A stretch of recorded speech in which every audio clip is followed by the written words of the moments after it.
A lot of shushing happening. Okay, today we have a special guest in our briefing room to kick off the Hispanic Heritage Month. I have with me today, joining me is Louisiana Perez. She is the White House Hispanic Media Director. Just to give you a little bit on Louisiana's background, in 2020, Louisiana, a Venezuelan immigrant, became a U.S. citizen while working on the Biden campaign in Florida, and we are very, very lucky to have her here in the White House, leading our efforts to reach the Hispanic community on TV, radio, social media, and so much more. You can't hear me? We cannot hear you. We cannot hear you. Okay. Hello, hello. Oh, okay, so we need to fix... Hello? Hello, hello. Let's start from the top. All right, good afternoon, everybody. Today we have a special guest to kick us off for the start of the Hispanic Heritage Month. Louisiana Perez is the White House Hispanic Media Director. In 2020, Louisiana, a Venezuelan immigrant, became a U.S. citizen while working on the Biden campaign in Florida. And we are very, very lucky to have her here in the White House, leading our efforts to reach the Hispanic community on TV, radio, social media, and so much more. With that, I am so excited to bring her here to the podium. All yours, Luciana. Thank you, Karine. Gracias, Karine. Hola, mi nombre es Luisana Pérez Fernández y soy la directora de medios hispanos de la Casa Blanca. Hoy es el primer día del mes de la herencia hispana, un mes para celebrar la historia y los valores que la comunidad hispana aporta a nuestro país. Durante el mes nacional de la herencia hispana, reafirmamos que la diversidad es una de las mayores fortalezas de nuestro país. Nuestra gente enriquece los vecindarios, las artes y la fuerza laboral. Nuestra administración celebra las voces y los logros de la comunidad hispana no solo durante este mes, sino durante todo el año. También reconocemos las luchas e injusticias que enfrentan, especialmente aquellos ataques bajo la administración anterior. Cuando el presidente Biden asumió el cargo, se comprometió a promover las oportunidades y la equidad para todos en nuestro país, incluida la comunidad hispana. Para el presidente, esa promesa no fueron solo palabras. Su compromiso con nuestra comunidad se puede medir por las acciones y el progreso logrado. Gracias al presidente Biden, vimos la mayor caída en un año en el desempleo latino. Entregamos miles de millones de dólares en préstamos a pequeñas empresas hispanas. Ampliamos el crédito tributario por hijos para brindar ayuda a millones de familias y reducir la pobreza infantil hispana en más del 40%. Apoyamos mayor equidad para Puerto Rico. Expandimos el acceso a atención médica de calidad a miles de familias latinas. Organizamos las cumbres regionales de la Iniciativa Económica Latina de la Casa Blanca en todo el país. Protegimos y continuamos fortaleciendo el programa DACA, mientras seguimos la lucha para construir un sistema de inmigración justo, humano y ordenado. Y recientemente, gracias al programa de alivio de la deuda de préstamos estudiantiles del presidente Biden, casi la mitad de los estudiantes latinos con préstamos federales verán perdonada su deuda. Esta noche, el presidente Biden asistirá a la gala del Instituto del Caucus Congresional Hispano para dar inicio a la celebración del mes de la herencia hispana de la Casa Blanca, donde honrará las contribuciones del Caucus Hispano del Congreso y los líderes latinos. Durante su discurso, el presidente resaltará el trabajo que está haciendo la administración para crear y promover oportunidades para las familias latinas. Hoy damos inicio al Mes Nacional de la Herencia Hispana, celebrando el progreso y la prosperidad que continuamos creando para las comunidades latinas desde que el presidente Biden asumió el cargo. Y nos comprometemos una vez más a ayudar a las familias latinas. Gracias. Gracias. Thank you so much, my friend and my colleague. Okay, so just to do the English version here. Today marks the first day of Hispanic Heritage Month. When we honor the rich history and values the Hispanic community contributes to our nation during National Hispanic Heritage Month, we reaffirm that diversity is one of our country's greatest strengths. The Hispanic community enriches our neighborhoods, small businesses, workshop, media, and arts. We uplift the voices and accomplishments of the Hispanic community, not only during this month, but throughout the year. We also acknowledge the struggles and injustices that they face, particularly under the previous administration's attack against the community. When President Biden took office, he made a commitment to advance opportunity and equity for everyone in our country, including the Hispanic community. For the president, that promise wasn't just words. His commitment to the community was for real action and progress.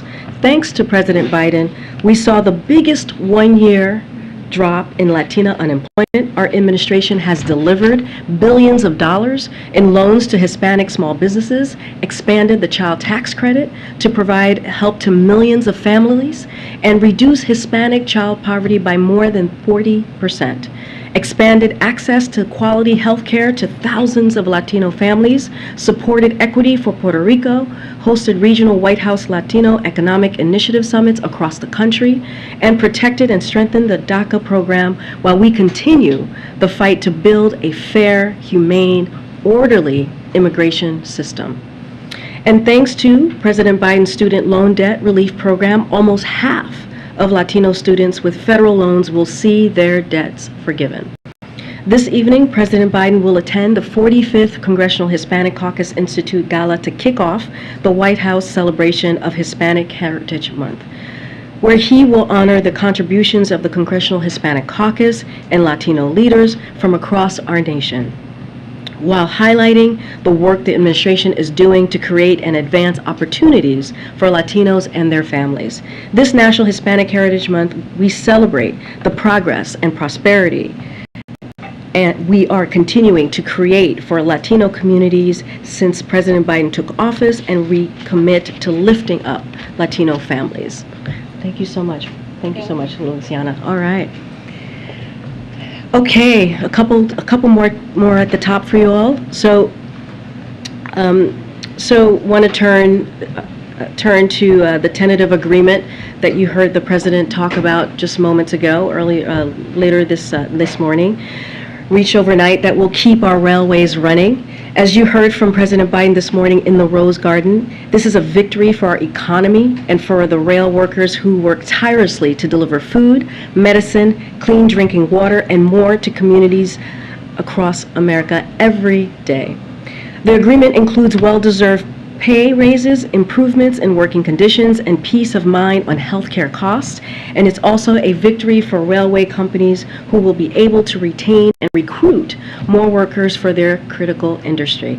The president thanks all parties for working hard to get this done. This would not have been possible without the leadership of President Biden, Secretaries Walsh, Buttigieg, and also Vilsack, and NEC Director Brian Deese, and also his Deputy NEC Director, Celeste Drake. This includes not only the marathon meeting of almost 20 hours that started yesterday, but hundreds of calls from the Biden administration to the various parties, stakeholders over the past many weeks and months.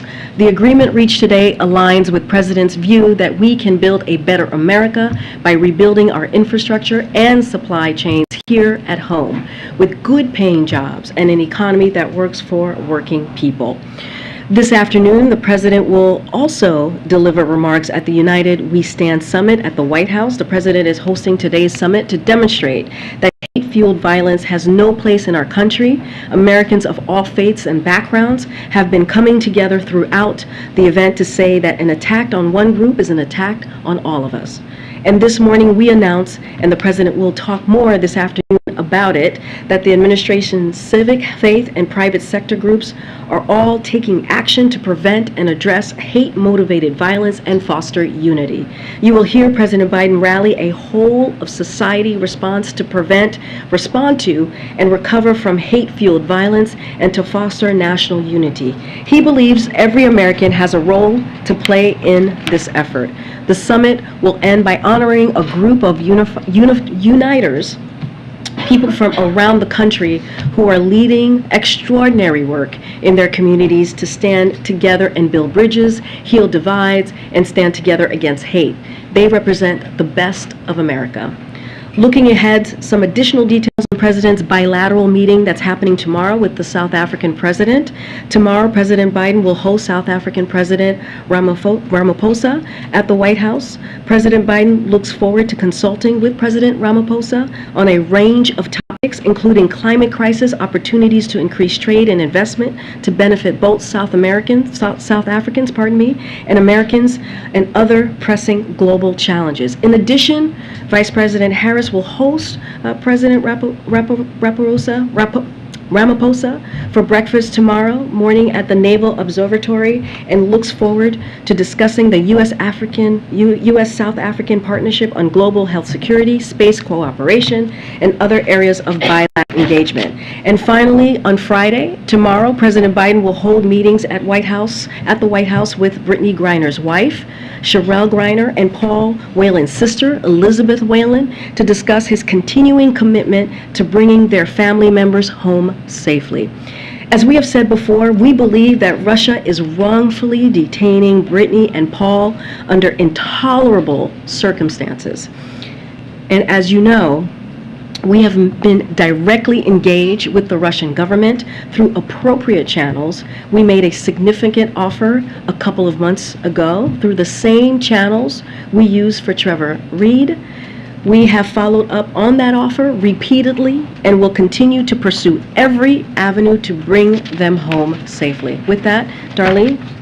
Thanks, Karine. On the meeting tomorrow with the Griner and the Whelan families, is there anything more you can say about how we've gotten to this point where he's actually physically going to be in the same room with the families? It's something they've wanted for a long time.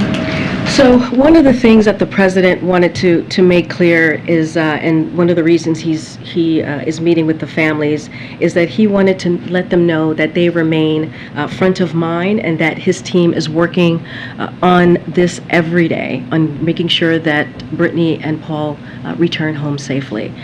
One family member was already scheduled to be in town, and the president wanted to meet with both of the families on the same day. Thank you. And on the migrants that are being bused to D.C. and other cities, there were some that showed up at the VP's residence earlier this morning. Is the administration looking into whether busing migrants around the country is legal? So let me just say a couple things about this, because and it's come up in the briefing room before, because this has been happening for the past several weeks.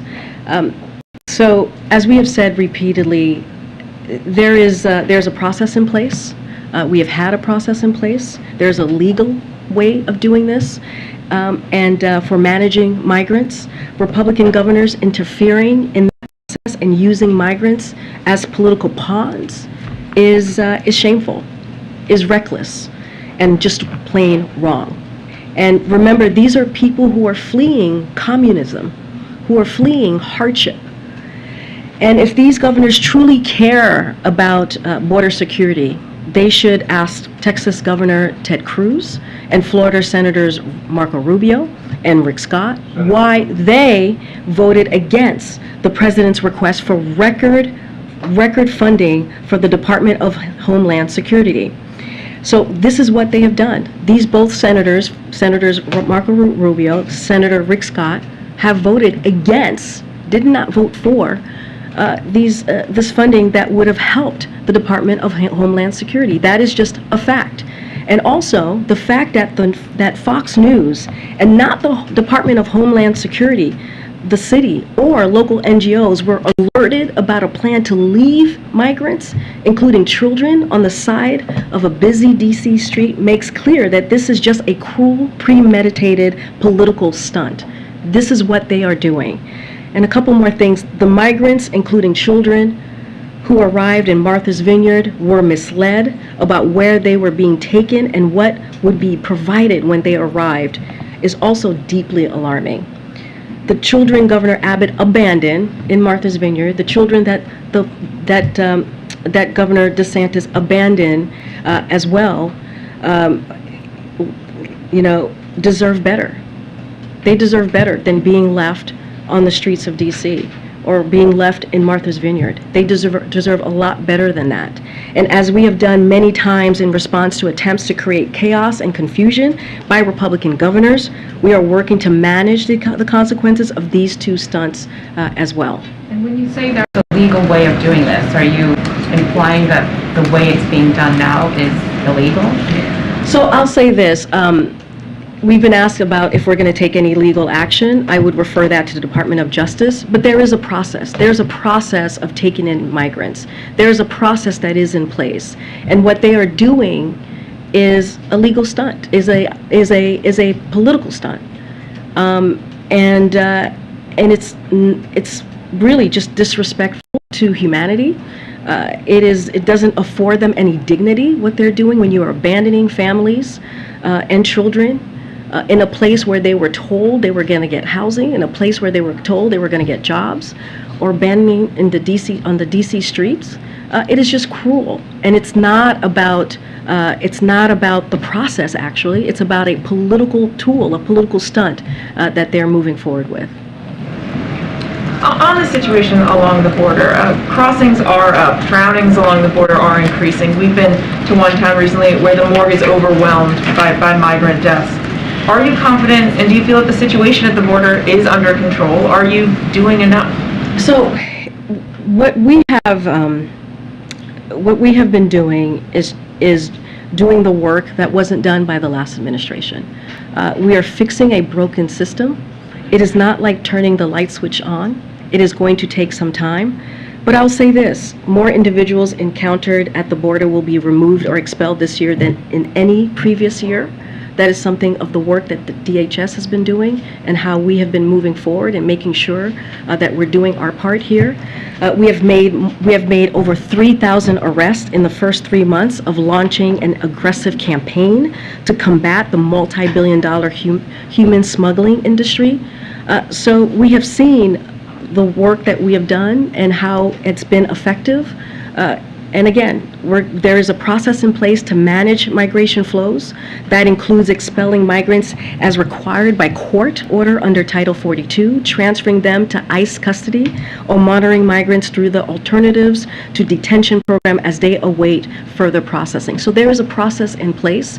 What these Republican governors are doing, again, is a political. They're using people. They're using desperate people who are trying to come here because they're fleeing communism themselves. As a political pawn, and it's horrific and it's shameful. The busing aside, how do you explain this influx? Well, again, we understand that we have work to do. We understand that, and we have been doing the work to do that. We have taken unprecedented action over the past year and a half to secure our border and rebuild a safer and orderly process system.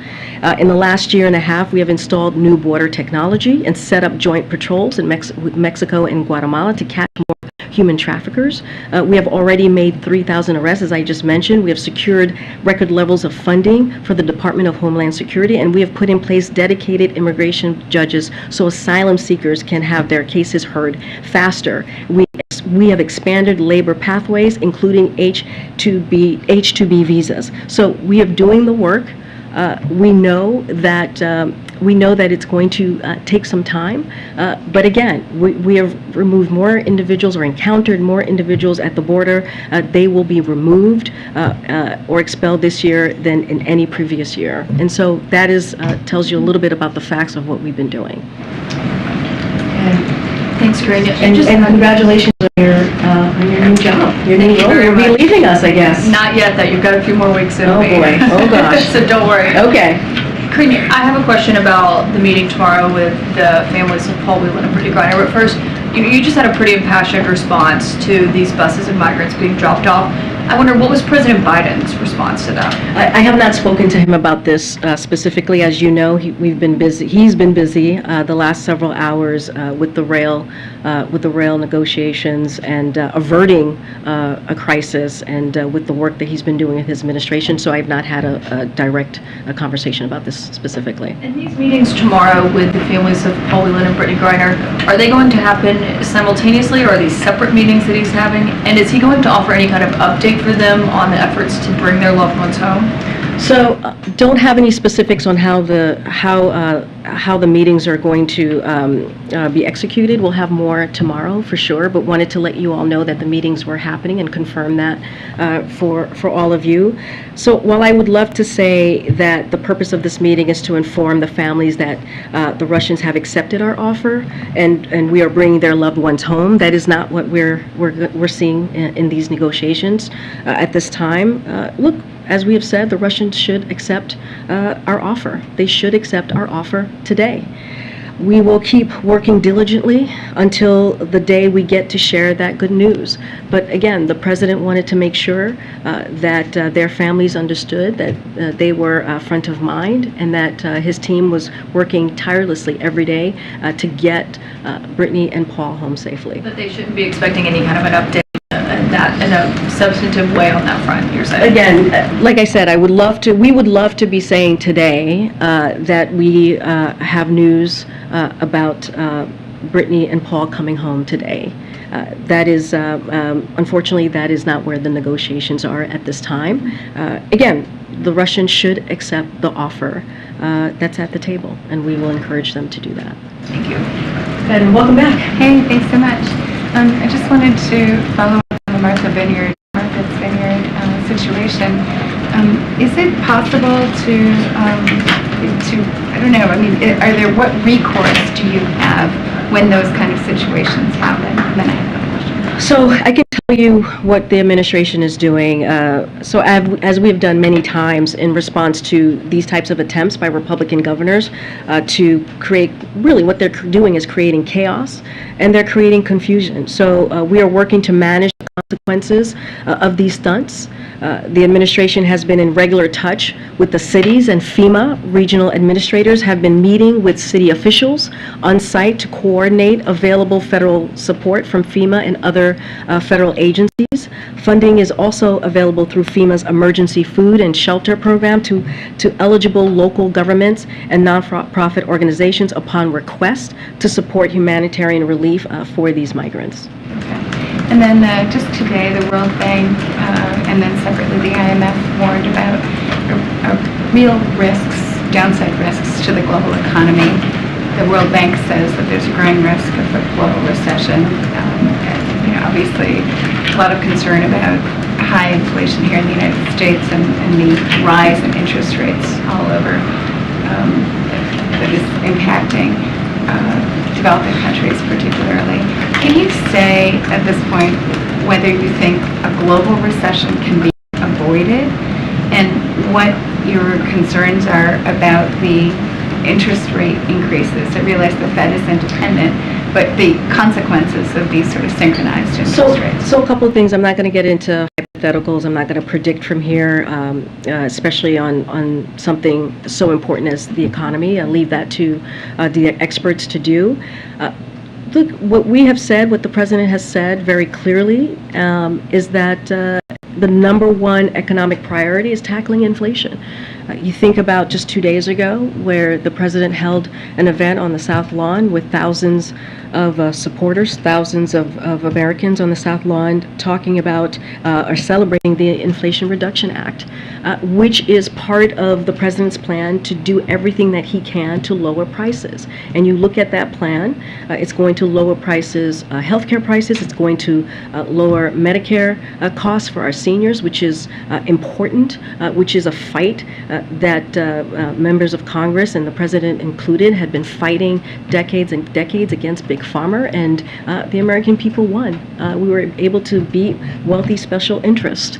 And let's not forget the gas prices, as you hear us talk about over and over the last couple of weeks, of how we've seen those gas prices go down for more than 90 days, every day during the summer months. And it's gone down by more than $1.30. This is the work that the president's going to continue to do to make sure that we're lowering costs, and it's part of his economic plan to make sure that we don't leave anybody behind, that we're building an economy from the bottom up and the middle out, as you've heard him say as well. Look, it is something as far as the interest rate, and you know, we're the Federal Reserve is independent. One of the areas that is a part of the president's plan is that that they have their independency, and we leave it to them to make their decision on what fighting inflation is going to look like, what the monetary tools they're going to use to do just that. Again, they're independent, so we will not comment on that.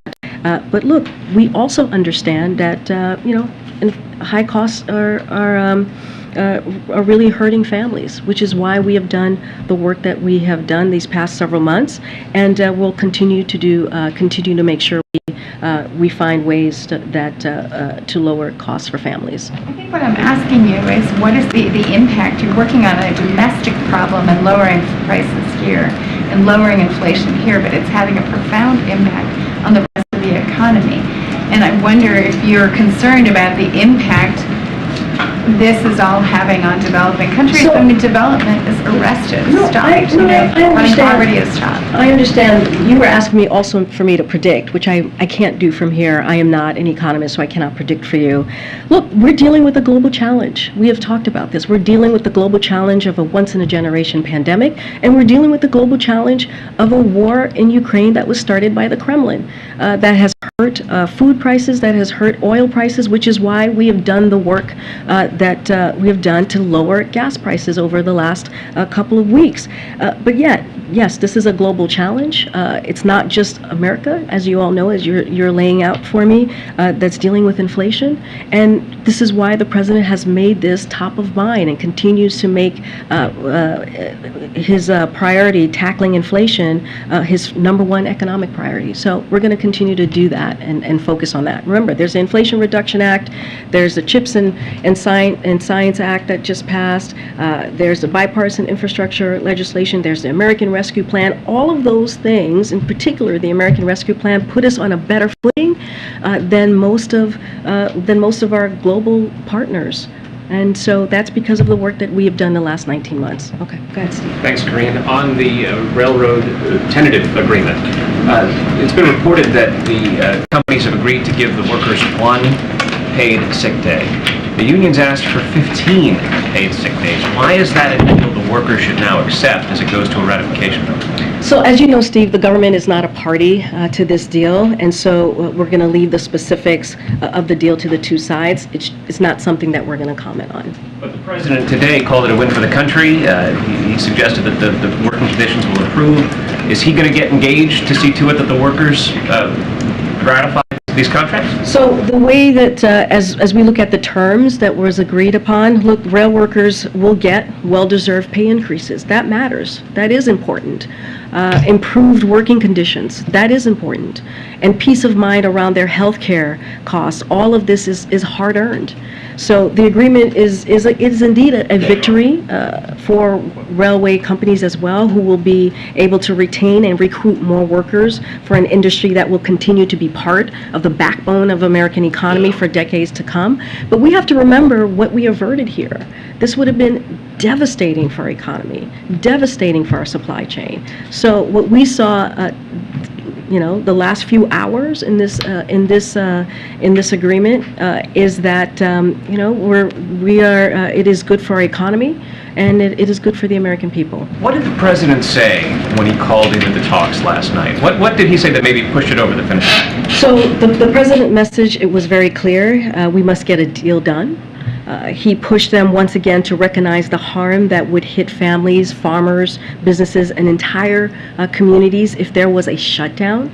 He asked them to be creative, to be flexible, meet the others halfway as well, and he emphasized how significant the economic impacts could be.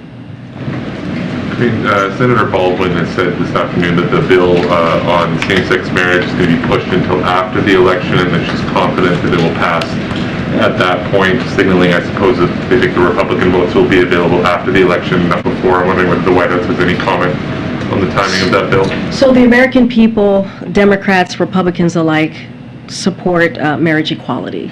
And so we see that just across the board. We believe the Senate should find consensus, just as the American people have. The president has been clear that the right to marry whom you love is non-negotiable.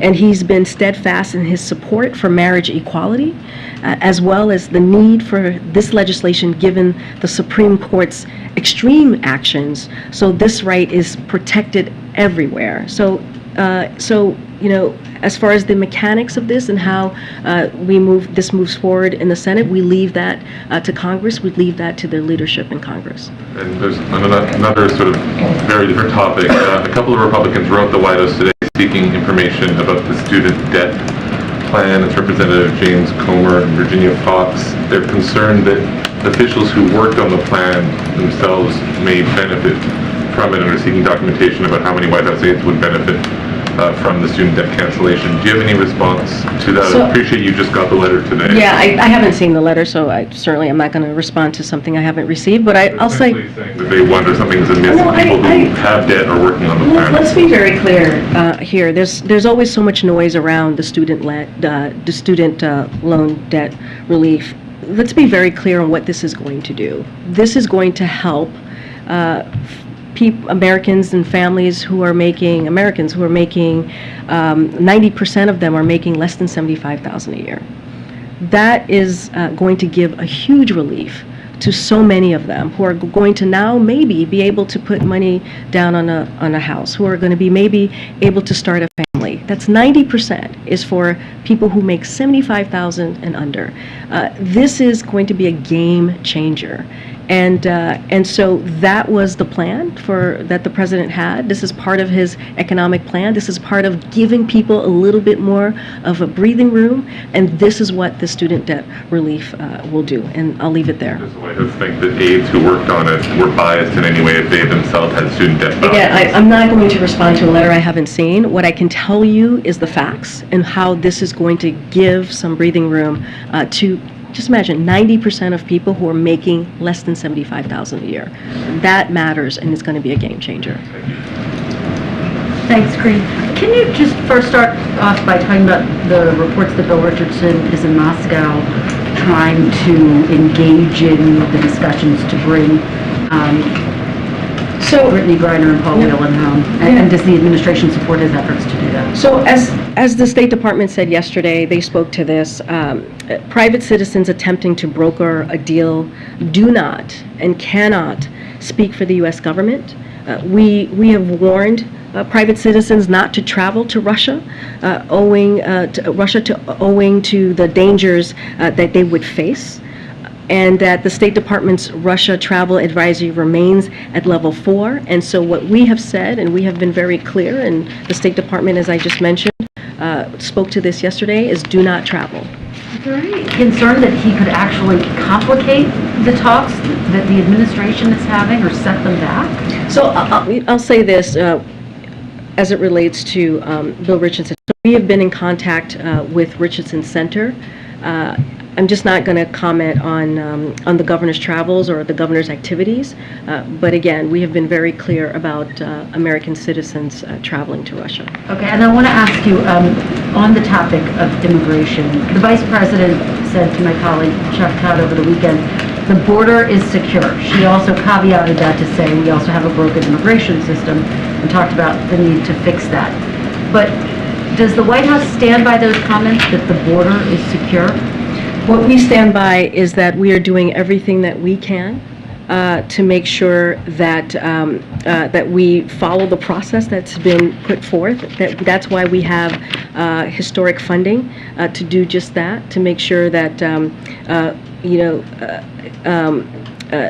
make sure that the folks that we encounter at the border be removed or expelled. And again, the facts are more individuals encountered at the border will be removed or expelled this year than in any previous year. But that's the work that we have been doing. Is the border secure? I'm just going to refer back to the Vice President. We agree with her. She is saying that there's a lot of work to do, right? She also said that in that very statement. We agree that the border is secure, but there is still more work to be done. I guess that, the question becomes how you can make that argument when DHS has said it's bracing for these potentially 2 million migrants to come.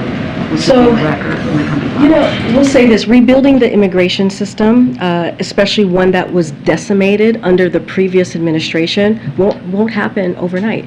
We're not going to flip a switch and get that done. That's what I said at the beginning. We know that there's work to be done, but we're doing the work to make sure that that we remove and expel folks who are coming here, who are being encountered at the border. So. As the actions of listed out show, as I've listed out show, we're committed to getting it done and getting it done right. We need to do it in a humane way. We need to do it in a safe way. And as we have repeatedly said, a long-term solution can only come from a comprehensive legislation that brings lasting reform to a fundamentally broken system. We understand that, and that's why we continue to call on Congress to also act. So we get it. It's a fundamental long-term issue. It is a broken system, but we are also doing the work. And you know, I have to say, the work that what we're seeing Republicans doing, elected officials using migrants as a pawn, is not the way to move forward on this. That's not how we're going to get this done. If they want to help us, then they should help us by voting for funding that will get the Department of Homeland Security funding that they need to fix the system, or by helping pass a comprehensive immigration reform bill. So just one more thing I want to say. According to NPR, the migrants said a woman they identify as Perla approached them and lured them into boarding the plane, saying they would be flown to Boston where they could get expedited work papers. The migrant said Perla, offered us help that never arrived. That's not how you treat people. That is inhumane. That's not how we should be doing things. There is a process in place. Yes, is there more work to be done? Yes, absolutely. But there is a process in place, and that's what we should be. That's what these governors should be doing. Sure, just one question. On the president's remarks in a little bit over an hour, some have accused Biden of sort of fomenting divisiveness in his own right by labeling folks MAGA Republicans, associating them with fascism.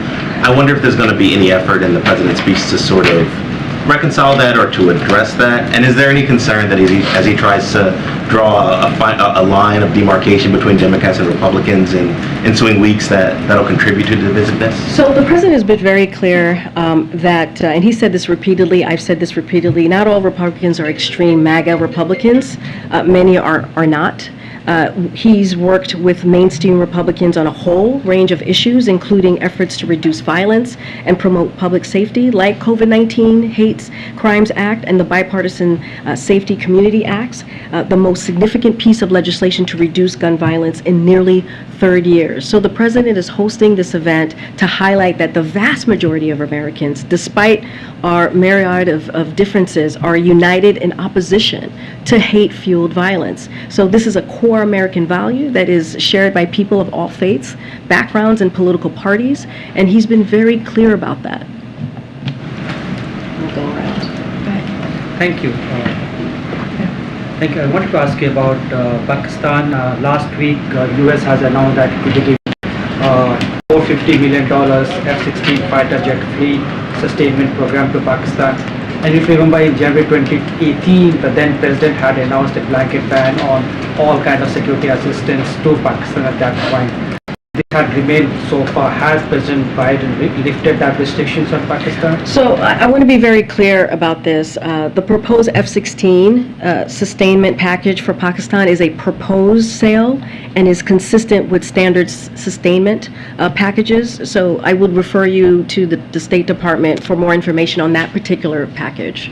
But what were the president's restrictions on any security assistance to Pakistan? Does that remain in place, or has that been lifted? So, I mean, you were asking me about the F-16, so I just laid that out for you. So I'll say this: the strategic partnership between the U.S. and India is grounded in our shared commitment to the advancement of free and open Indo-Pacific region, the rule of law, and the promotion of human freedom and dignity. We consult closely with India on regional developments, but I'm just not going to comment on any diplomatic discussions. I just laid out what the F-16 package is consistent with our standard sustainment packages, as I just laid out. Any more on that? Any more on our diplomatic engagement? I would refer you to the State Sorry, if I Department. was not able to explain. Yeah. My question was about U.S. assistance to Pakistan security-related issues. It was not about India-U.S. relationship. Oh, okay. Okay, because you said about the F-16.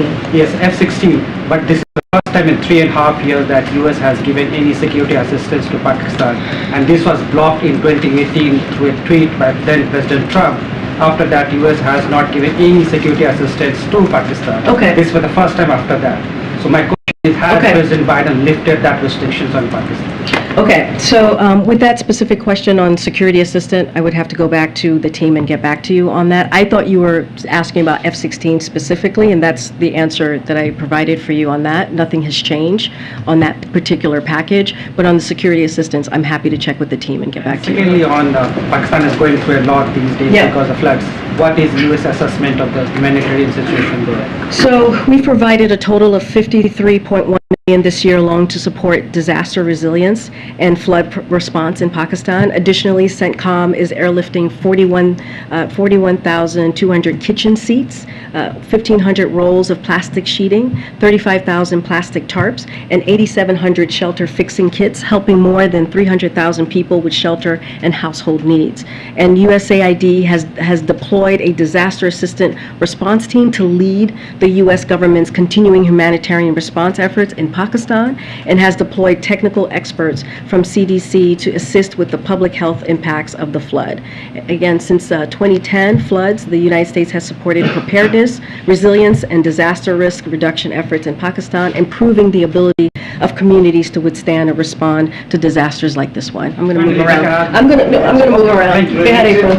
Karine, two topics.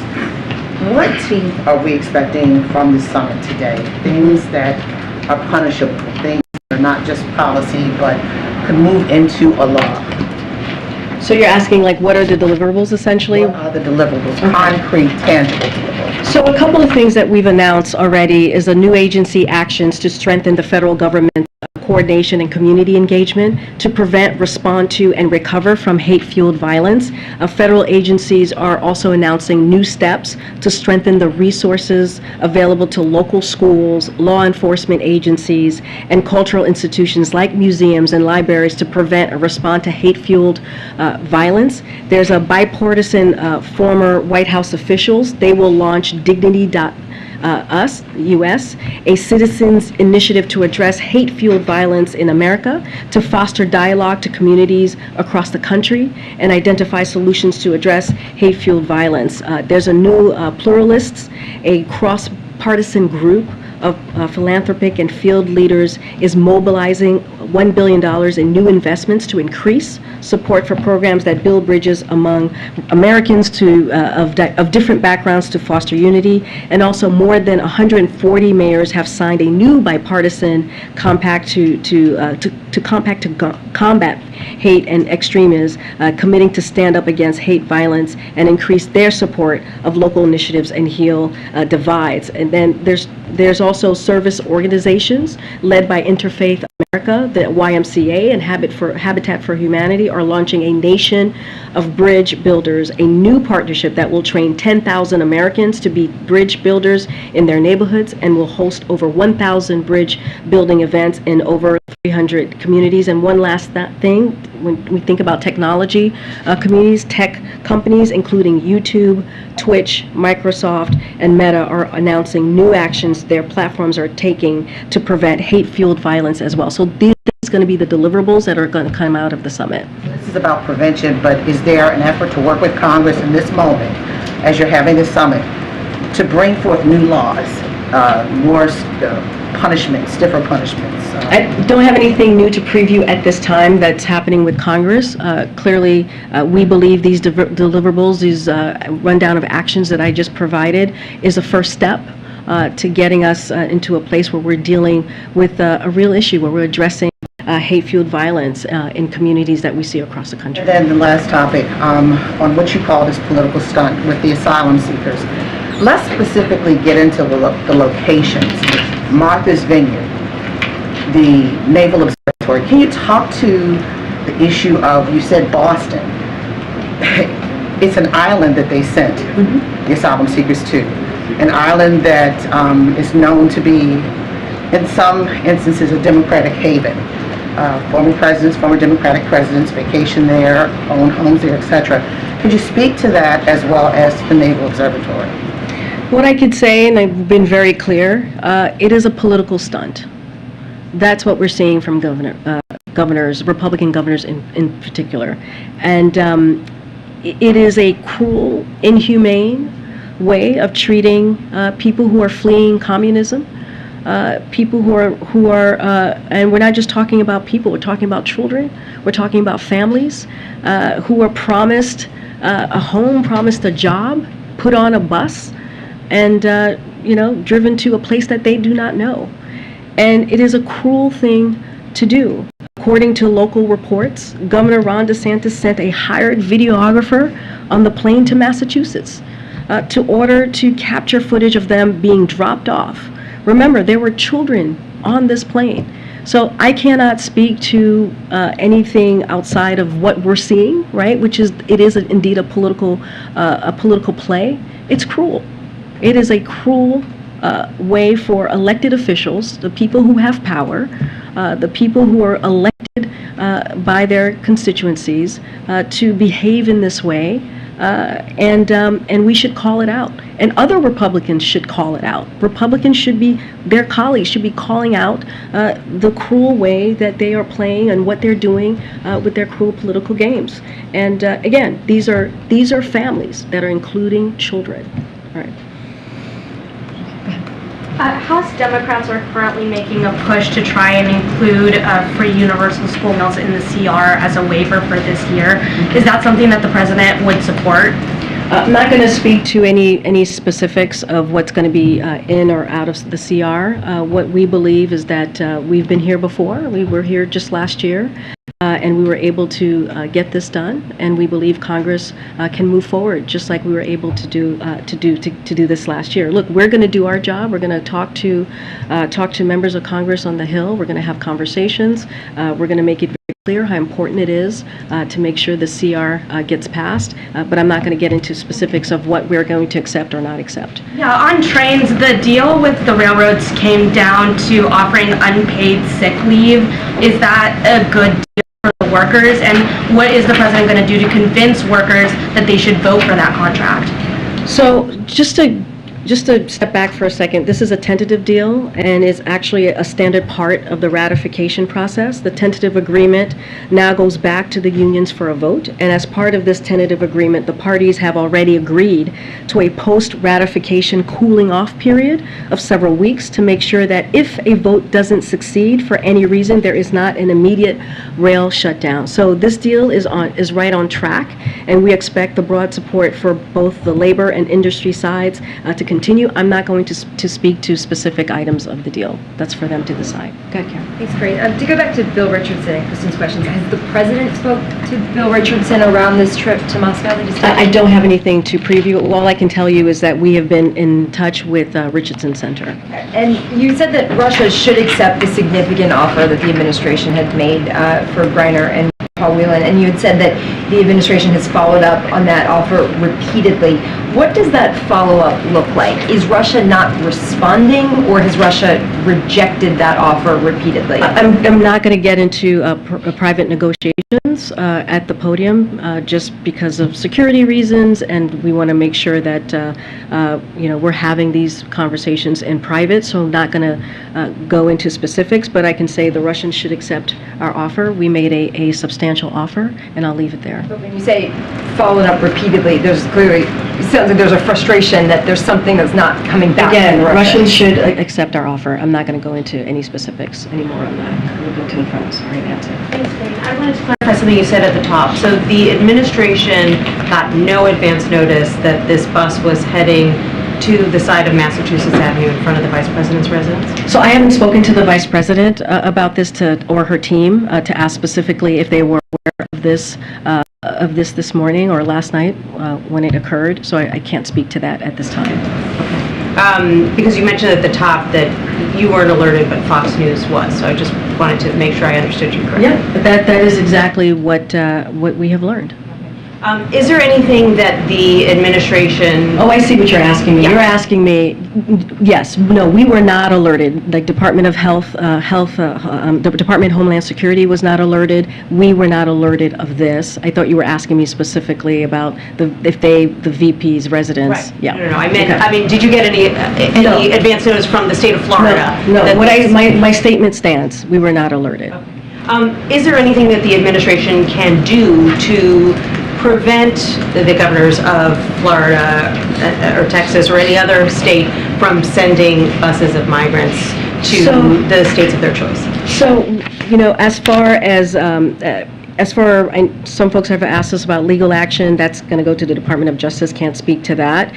What we have done is, we have, the administration has been in regular touch with the cities that have to deal with this, and FEMA regional administrators have been meeting with city officials on site to coordinate available federal support from FEMA and other federal agencies. And so that's how we have dealt with this particular issue. I think for us, how do we stop this? We call this out. We call this out and we call it what it is. It is a political stunt that we're seeing from these Republican governors. That is what is happening. And other Republicans should call this out as well.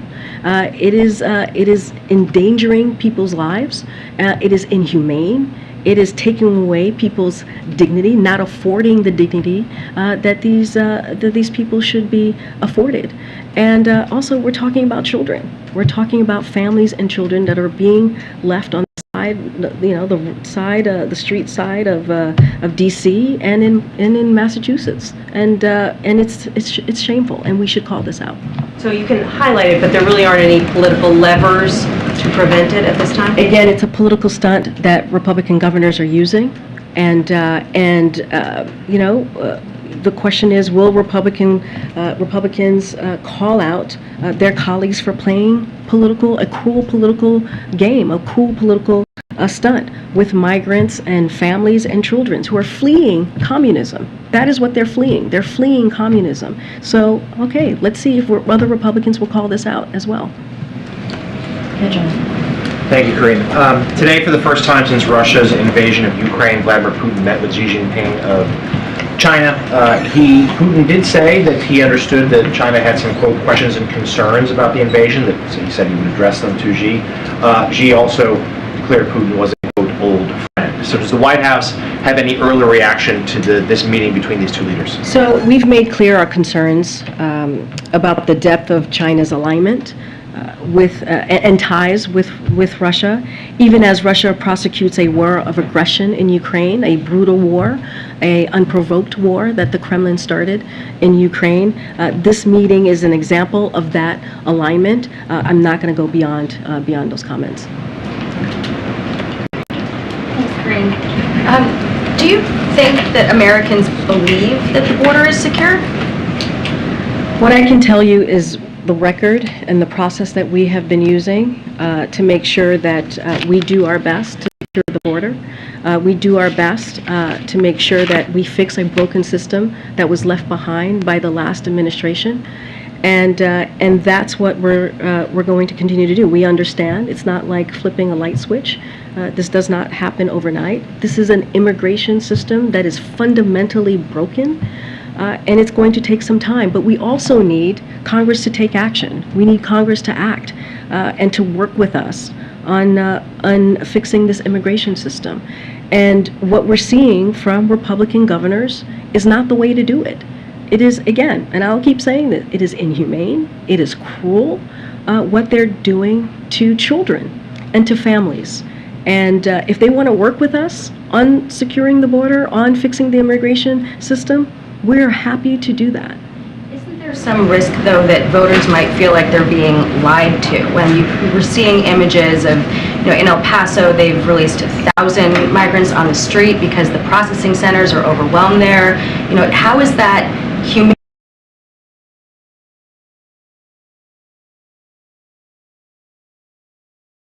Cities, and they're asking the Biden administration to reimburse them for charter buses to get them out of the area because they're totally overwhelmed.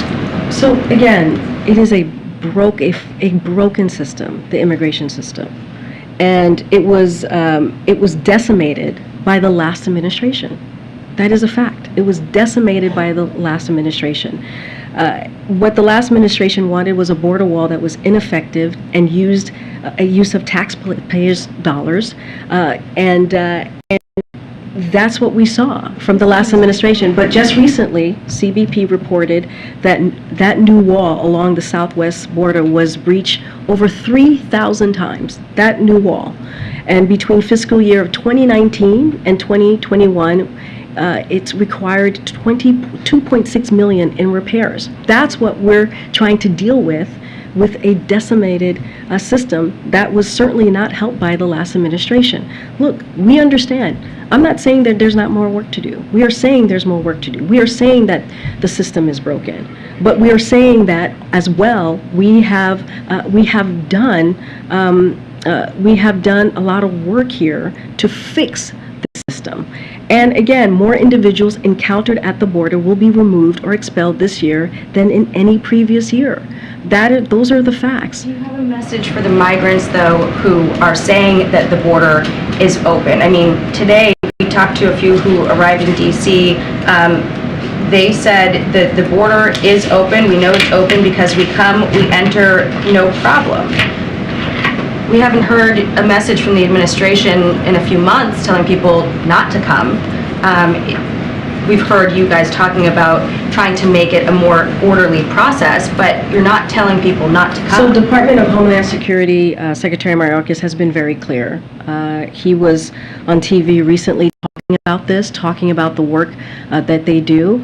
And so I will leave it to the Department of Homeland Security to speak to that specifically. But again, this is a broken system, and we want to see Congress act. We want to see bipartisanship to fix the immigration system. We are trying to fix a system that was decimated by the last administration. And again, we are calling for Congress to take action. Question on inflation. The president dismissed the inflation report and the stock market sell-off on his way out of town yesterday, and then he said that test driving an electric car that costs more than double the average American's yearly salary made him feel optimistic. Do you have a response to critics who say that this administration's out of touch? Wait, can you say that one more time? The president dismissed? He dismissed the inflation report. He said he wasn't worried about it. We're talking about 0.1%. And then he said he wasn't concerned about the stock market sell-off because he said the stock market doesn't represent the broader economy. And then he went to Detroit and test drove a vehicle, an electric car that's just out of price range for the average American. I get your question now. So the president's number one priority, economic priority, has been lowering cost for the American people. You think about the Inflation Reduction Act, which was only passed by Democrats. Republicans refused to get on board and pass it in a bipartisan way. It lowered costs for Medicare recipients, capped that at $2,000 a year when our seniors are paying $2,000 or more a month. And then you have Republicans as well who want to put Social Security, and they want to put Medicare on the chopping blocks. So that is the work that we are doing as Democrats. We're trying to do everything that we can to lower costs. We're trying to do everything that we can to make sure that, families keep their Social Security, unlike Republicans, and families have Medicare, unlike what Republicans want to do, which is take that away. Look, the question that the president was asked about the day before yesterday, which shows more progress, that data, the CPI data, which is what he was speaking to, shows more progress in bringing global inflation down in the U.S. economy. Overall, prices have been essentially flat in our country these last 2 months. That is welcome news for American families, but no doubt, we have more work to do, and we understand that. And so we are seeing some encouraging sign, including inventories up, used vehicle prices down, and a cooling housing market, which is important. It will take more time and resolve to bring inflation down, which is why, again, we passed the Inflation Reduction Act, we meaning Democrats, not Republicans, to lower costs of health care, to lower costs of prescription drugs, to lower cost of energy. And, the president's economic plan is creating good jobs and bringing manufacturing back to America. We've seen more than 600,000 manufacturing jobs return to the U.S. in the last 19 months of this administration. I'm going to move on. Okay, go ahead. Okay, so you mentioned that on immigration, that you would like to see, Congress act. Has the White House at all engaged with, lawmakers on Capitol Hill on this? Has there been any sort of updated timeline on kind of when you want to see any action on this? So we would like to see an action as soon as possible. So the president proposed a comprehensive immigration reform package on his first day in office, and he continues to call on Congress, as you just heard me say, to get this to his desk for him to sign. So again, congressional Republicans should stop blocking bills to build a safe, orderly, humane immigration system. There is not action from them to actually deal with this issue that we're seeing with the immigration system. So the team here at the White House is in regular touch with Congress, as you're asking me, on a number of priorities, including immigration reform, and we will continue to, again, urge Congress to get that bill to his desk. And another question, Reuters is reporting that, the Biden administration is kind of asking Mexico to accept more migrants from Cuba, Nicaragua, Venezuela under Title 42. Is this something that, the administration is asking for? Are there concerns that there's an increase of, individuals coming from those countries? So I'll say this, any diplomatic negotiations or conversations, I would refer you to the State Department on that specific question. But on more broadly, on the matter of Title 42, our views have been very clear. Title 42 is a public health authority. It is not an immigration authority, and that authorities rest with the CDC. As you've heard us say many times, a court ordered us to continue enforcing the CDC's Title 42 authority, and we will continue to comply with the court orders for as long as it remains in effect. But anything with negotiations with any of the countries, I would refer you to the State Department. Thanks, Karine. Oh, okay. Let me take two more. Great. I'm trying to call on folks. I'm going to follow up on South Africa. Can I do a quick follow-up on the upcoming summit? Go ahead, South Africa. Okay, thank you. You said at the top that during their bilateral meeting tomorrow with President Ramaphosa of South Africa, they will discuss climate crisis, investment, and other global issues. Will that include the Russia war in Ukraine? We know that Russia was one of the African countries that refused to be dragged into the proxy war between the U.S. and Russia. I don't have any more specific to what I just laid out about the issues that they would be talking about. We will certainly share more in our readout, as we normally do when there's a bilat, but I don't have more to share outside of that. Is the president aware that every time he receives an African head of state, African journalists who cover the White House are not allowed? Like, I'm not allowed to be there tomorrow. Is that something that sits well with you? Are you okay with it to have an African president being received by President Biden and the African who covered the White House? Let me check into that, because that is a serious claim, and we take those claims very seriously, obviously. And so let me check into that. That is not something that I'm aware of. So my question actually is, who makes the decision? Who tells the White House not to allow us when we send some? Well, you're saying, I need to check in on what you're stating here. That is a serious statement that you're making. So before I go any further, I need to just check in on that. I'm always happy to talk to anyone after the briefing in my office, or make a schedule appointment to have this conversation. But again, what you're saying is a strong accusation, if you will, and I just need to check in on that before I move further. I need to check in on that before I I will move not be further. allowed to be there tomorrow, so it's a claim that has been established, and that was the same thing that happened when Saki was here with the president of Kenya, and you understand the frustration of people like me who cover the White House. I wholeheartedly understand your frustration, but before I can speak to this, I need to actually check in on it so that I can give you a fulsome answer. So let me check in on this and we can talk about it. Thank you, Karine. If I could please quickly update on the upcoming summit.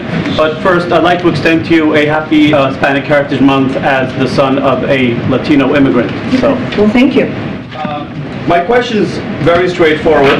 You just mentioned recently about the work that Republicans have done together with the president in combating hate. And my question is, if you could share with us some of the prominent Republicans who are planning to be participating in this upcoming summit. So if you see the agenda, you'll see we have a bipartisan group of folks participating today. We really believe that the vast majority of Americans, including Republicans, including Democrats, including independents, are united against hate-fueled violence.